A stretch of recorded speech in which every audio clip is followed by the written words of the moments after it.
Washington State went into Arizona. They went into the McHale Center and they beat up on the Wildcats. They won by 13.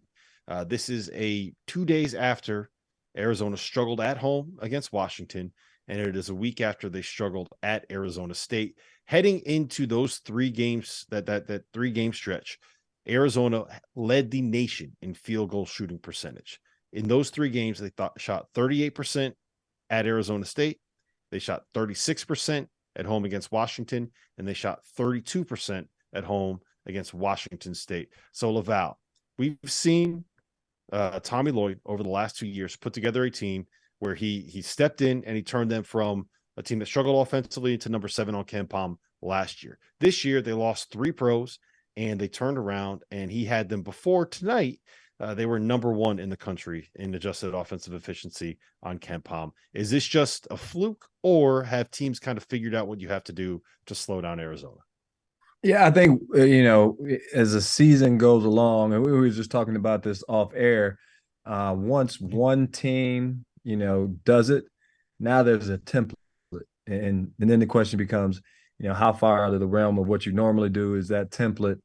And then do you have the personnel to execute, whatever that was that slowed them down? You take Rutgers, beating Purdue, and then Ohio State in the very next Big Ten game had Purdue beat, right? Because now there's a template for how to go about it. Rutgers just showed everybody how you beat them.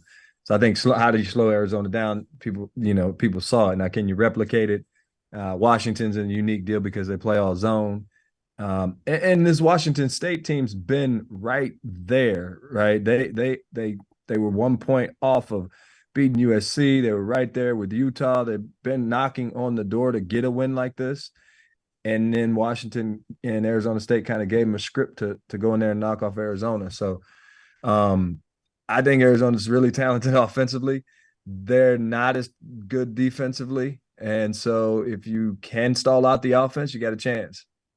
Yeah. So, Tyler, that's the thing that worries me with this group, right? And I think that's where they kind of got exposed a little bit tonight. I think that the offense will figure itself out. I think Tommy's too good. I think they have too many good players that kind of understand what he's asking them to do.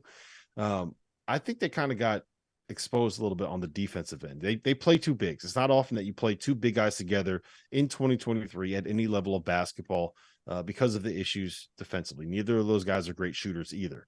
How do you deal with that if you're Tommy Lloyd, right? If teams know how to break you down, how to space out your big guys, how to take advantage of you on the perimeter, what's the adjustment there? Is it just going small? Because then you lose one of your best players off the floor.